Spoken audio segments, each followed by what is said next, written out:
Famo, what's happening, man? It's your boy Sean Nathan, back in the building. TBB Show.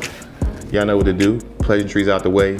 Press the button, subscribe, like, all of the jazz. You know what I'm saying? We still here, man. We on fire this year, and I'm proud of myself. I hope y'all proud of me for staying here. I'm not getting discouraged, because this is what I do.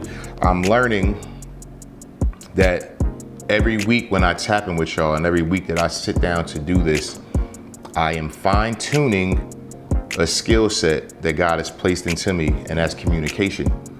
And it may not look like anything right now. I mean, I don't even know if it looks like anything to me. There's a couple ideas that kind of shoot through my head every so often, but I know worst come to worst, I'm getting better at my craft when it comes to communication, when it comes to speaking, when it comes to processing information and being able to give it out and speak to my people, because y'all my people. So you never know what looks like nothing is actually preparing you for something. You know, in the next 2 years, next 6 months, I might be on a stage somewhere giving a TED Talk. I don't know. I might be somewhere as a legitimate motivational speaker, public speaker. I'm getting paid to do it. This is from the pit of my heart, my show. This is my baby right here. You know what I'm saying? This is my project. But I know through it though, and this is really the first time I thought about it like that. I know through it, because God don't waste nothing, that he's going to do something with this. And it might not be the show in itself, whatever. I got some ideas on what I would really, really like the show to go, beyond YouTube or just beyond me sitting here. I want to get back to doing some interviews as well from a journalistic standpoint. But until today, I never really processed, why do I keep coming back to sit down? I mean, something draws me to it. There's a calling inside of me that wants me to do it. So I do it, so I'm obedient. But I'm like, what is he going to use this for though? Because God don't waste anything. So I don't know. But in the meantime, between time, I'm going to just keep doing what he tells me to do. And that's coming to y'all every single week. So I got the phone. I got something in this phone for y'all. So, I've been in this zone, shutting everything down, and I like it. I think I'm going to stay on a consistent for the rest of this year, and it might be for the rest of my life, where probably I take at least 5 days, if I can, to just shut everything down. No phone, not a lot of phone calls. I don't really be out in the streets. They say we outside. I don't really be outside like that. I'm a homebody, but not really going out to have to be involved in certain stuff. Just process. You know what I'm saying? Taking that peaceful process.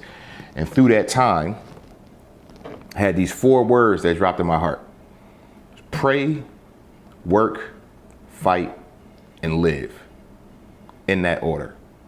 All right, I'm gonna read y'all what the Holy Spirit dropped into me. It was to work for what you're praying for. Fight for what you're working for. And then live for what you're fighting for. So pray, work, fight, live, in that order. First of all, you gotta pray first, because nothing really comes until you do that. All right. I asked God to lead me. All right. I think we all should. So it should start with the prayer. Lord, what should I be doing? You put this stuff in me. What do you want me to do with it? This is your gift. We talked about this too. This is your gift and your talent in which you blessed me to have. What do I do with it? All right. What arena do I step in with it? How do I make it better? Should I use it? Because everything you have is not meant to be used. Sometimes God gives you something that's just for you. We always feel like everything that we have is meant to be shared and given out. I don't think so. I think there's a part of you that needs to stay just you. Like he's giving it to you to secure, to hold on to. And then there's other pieces of us that we need to give out. So first part of this is to pray about all of that stuff though. All right. When do I start it? You know what I'm saying? Like, how do I get it started? Why should I be doing this? When I do it, take any self-serving nature out of me. So I do it from a place of worship, and I do it of a place of service for you. So everything should always start with the prayer. You know what I'm saying? You pray to develop the thing that you need to work at or work on. And then once you get what the work should be from the prayer, then you work it. And I'm not talking about job it, all right? Job and work, separate, different things. If y'all want to hear a really, really legitimate breakdown about jobs and work, go search Pastor Roosevelt Stewart at 1LA. The message of the sermon is called I Quit. Pastor Rosie preached this years ago now. All right. Still hits home though. I still tap into this message probably 2 or 3 times a year. It's called I Quit. That's my plug, y'all. Pastor Rosie can preach, my dude. Like, trust me. I know y'all probably know him as the ministry of music at TC, and the boy can sing too, but he got word in him though. So let me get back to where I was. You pray first about what it is you're supposed to work on. All right. When you pray about what you should work on, God will give you the work. It is up to you to exercise the work and do not shortchange the work. Give it everything you got. When you show up somewhere to put some work in, 60%, it's not going to give you the output that you would get if you go 100%. If you come in halfway, you'll get halfway results out of it. You put half in, you might get less than half back sometimes. But if you show up every single day to what it is you're called to work on, and you put the work in, it will bear fruit. You will see some results. There's no 2 ways about it. There's no way it can't happen. It's small beginnings. The words say do not, pretty much don't sleep on humble beginnings. You know what I mean? But the work you're supposed to do it though. Don't do it with a gripe. Don't do it begrudgingly. Don't do it frustrated. And here's the thing though, even if you do got to do it that way, still do it. There's certain things that we have to do that we don't want to do. You really break through to the next level of your life, and you break through to the next successful place in your life when the work that you're called to do, even on the days you don't feel like showing up to do it, you still show up to do it. Even when it's like, I don't feel like this no more. I don't think it's working. It doesn't matter. I'm going to get up though, and I'm going to go back at it again. That's what separates the people from who really make it to the people who don't, who have a bunch of projects they started with no fruit. It's like, this is why I don't tell you what I'm doing. Because one, I don't quit things. I don't quit. I don't give up. You'll never beat me in this life because I'm gonna never stop fighting. I'm a fighter, and we're gonna get to that too. But when you give up though, and you tell people what you're doing, if you stop it, they're always like, "Oh, what happened to that thing you started? You're not doing that no more. You're not trying that. You're doing something different." The reason I don't say anything is because sometimes, it hasn't happened in a long time, but sometimes I'll start something and the Holy Spirit will tell me to put it down. God will be like, pause on that for a little while. I'm not telling you to give up on it. I'm making a pivot, just telling you to chill for a second. You know what I'm saying? And I need you to do this, which the next thing I usually end up doing when he directs me that way, it ties back into what it is that he originally told me to do and started anyway. But I don't tell people stuff because I don't need them voices. I don't need that chatter. Oh, well, you said you was going to do, what happened to that? Yep. So silence, y'all. I said this a year ago probably, or when I first started doing this. There is power in privacy. All right, protect your privacy. Don't give away all your secrets. Don't give away all your tips. Do not talk about everything that you want to do to everybody.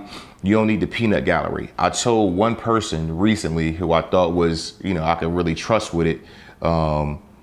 And it turned around and bit me.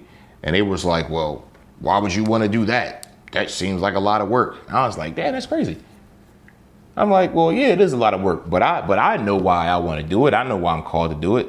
So that put me right back into my zone, being like, yeah, I'm sorry. The people who I share what I'm doing, or the people who I will share to, the things that I'm up to and will do, is very, very limited. And it's almost zero at that point. Like, I don't really tell people stuff until it actually comes into fruition. And I wake up one morning getting ready to go do it, because I've been planning on it and working on it for the last month. And it's like, Dad, where'd that come from? You didn't tell me you was doing that? I know I didn't. It wasn't for me to say.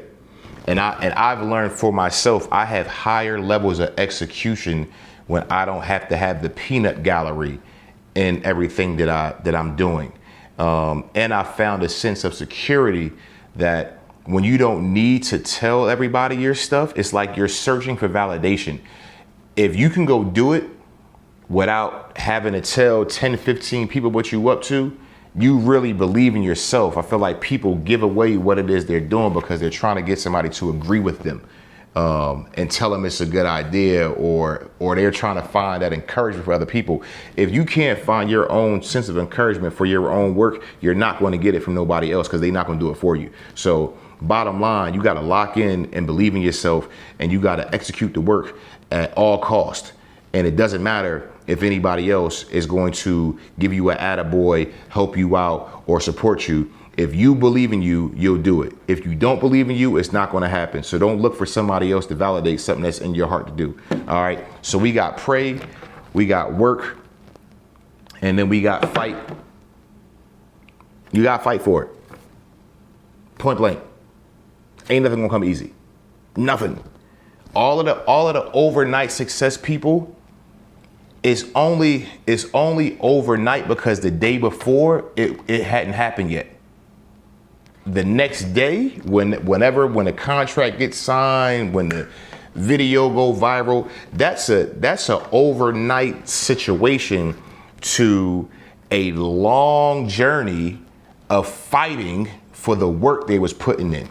They don't give up. I don't give up. This is one of my things I tell people. You will never beat me. Never. Because I never stop fighting. How you gonna beat somebody who don't give up? You'll get tired way before I will. I guarantee you, because I'm not gonna quit. I can be busted, bruised, teeth knocked out, one arm hanging. I'm getting up though. We fighting, bro.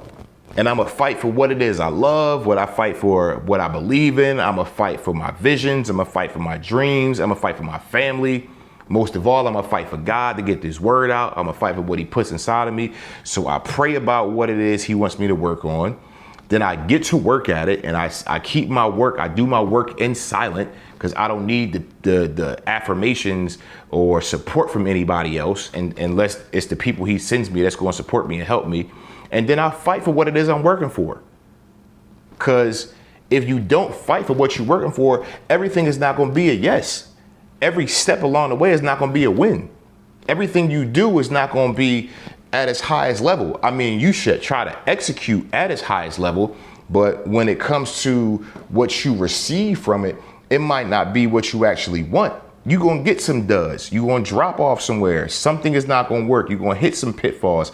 I'm in a situation right now where I'm waiting on other people to move forward, because that's a part of the process. I had to submit some stuff, and I'm like, I gotta now wait. But as I'm waiting on that, I'm still fine tuning other things. I'm still fighting for the work. I'm still working. And if you keep fighting, if you never ever give up, you keep fighting for what you believe in, it will happen. We talked about Morgan Freeman the other day, had a little July 4th little get together.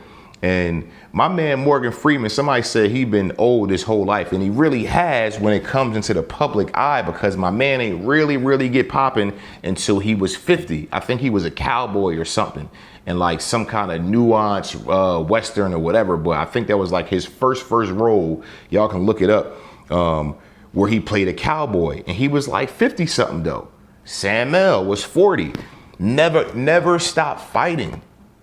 You know, y'all probably seen the memes on Instagram. Colonel Sanders, you know what I'm saying? They make KFC till he was like 65. And my man that played in The Hangover, you know what I mean? He was a doctor and like 48 or something, 45 or something. And then, you know, he was doing stand-up comedy at night. But the man was a doctor, but he kept fighting because he wanted something else. When you keep fighting for what you want, I guarantee you'll win. Nobody can beat you if you don't give up. If you got that type of strength, that type of energy in you, and they know, like, people at that point won't even come and challenge you when they know what type of fight you got. They're gonna be like, oh no, me about to lose that. Cause that fool crazy. He gonna swing. And you might get a couple hits in and you might be giving him hell for 12 rounds. But he's thinking, you got another 12 rounds in you because I'm not giving up. I'm gonna keep fighting.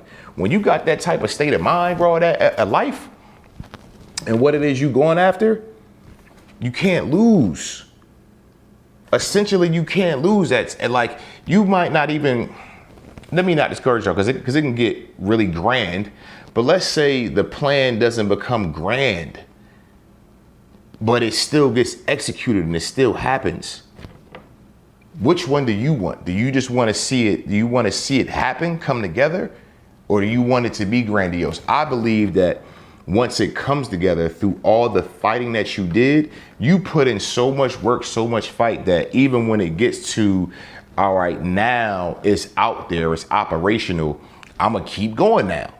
And that's what more fight comes in. So what started on this level is going to end up on this level because once the doors open, then keep moving. Put the same amount of fight in to get the door open after the door is open, and then you'll open more doors. That's a bar.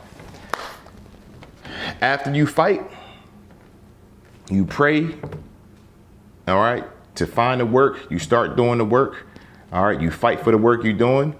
Then you got to live for the thing that you was fighting for. Because the thing you was fighting for is what you was working for. And the thing that you was working on and working for, you prayed for. This is why pray and live is at the end and the beginning, because now you got to live for all of that. Your day-to-day should be that.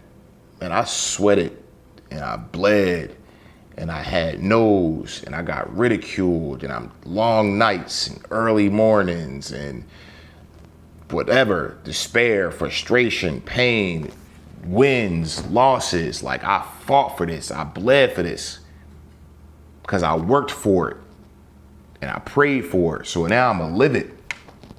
I'm going to stand firm on what it is that I believe. I am going to live this thing out because that's all we got left after all of that.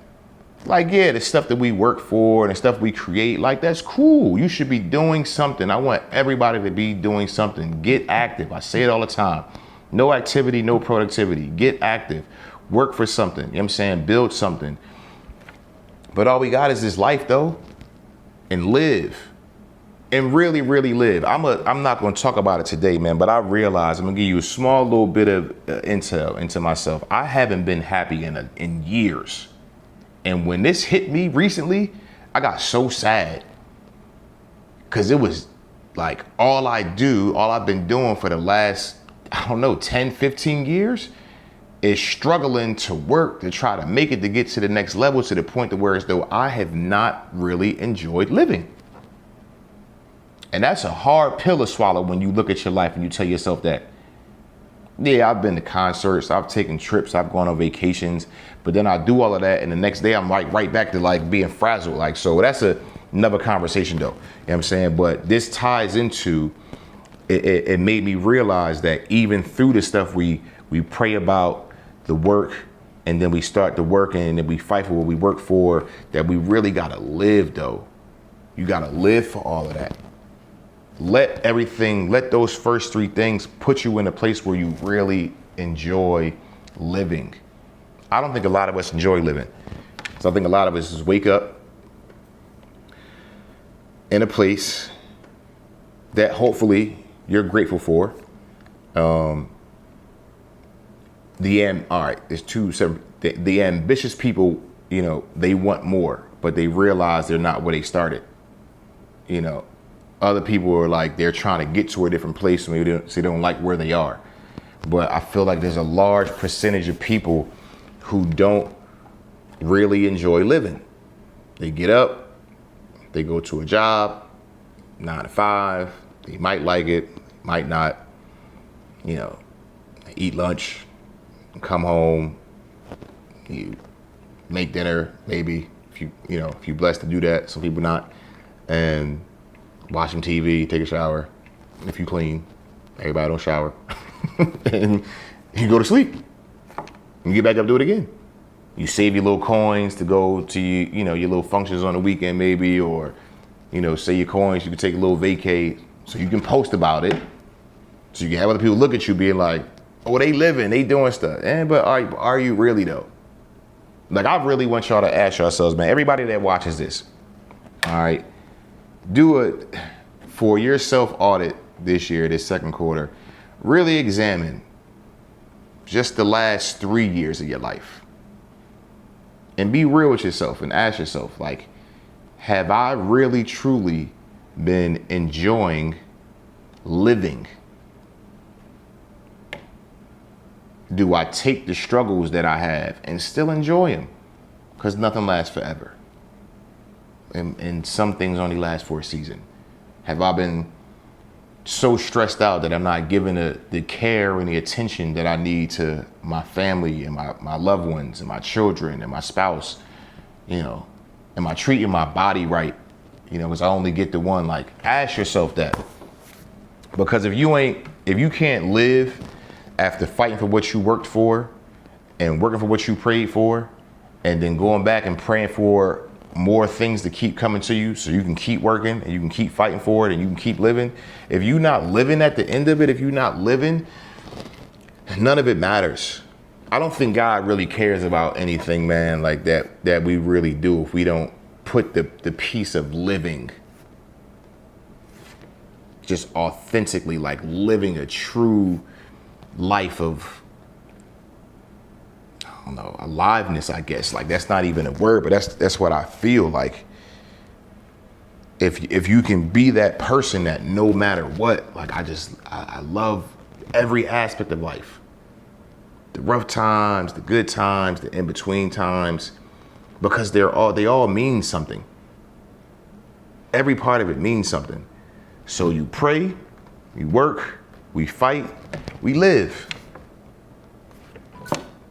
Want y'all to live, man. Need y'all to live for those things. Please find somewhere and get to a quiet place and break these down. Find out what it is that you're praying for. What is it you're praying for to work on?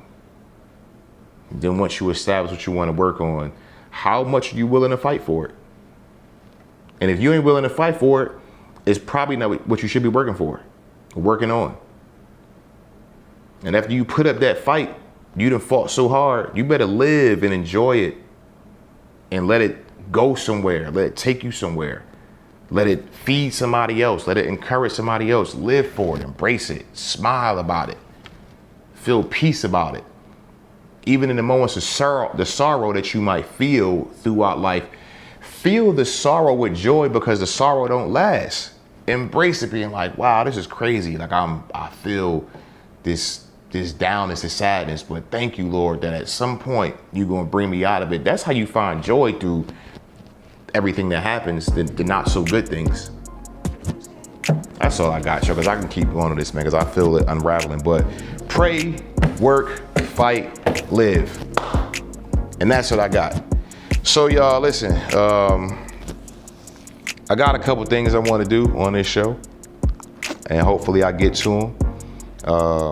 I'm not sure when this is going to drop, but if it's after my birthday, which is July 7th, if y'all want to send me some birthday shout outs, whatever, do that. I do take Cash Apps, Venmos, support the show. But besides that, though, for real, I think I said it before, my birthday signifies my new year. So it ain't January 1st. So this is probably a week or two maybe after my new year. you know, after I've aged in 2026 and God has granted me with another year. So I got a lot of things I want to get done at the start of my new year. So when I hit my mid-year in January, I can look back and be like, all right, cool. I was praying for some things to work on. I got the work to do. I was fighting for the work, and I can live and see what's been happening. And then I repeat the process. So with that, man, listen, y'all know what to do. Love somebody, hug somebody. Until next time, man, it's your boy, Sean Nathan, TBB Show. Try to be better. We out of here.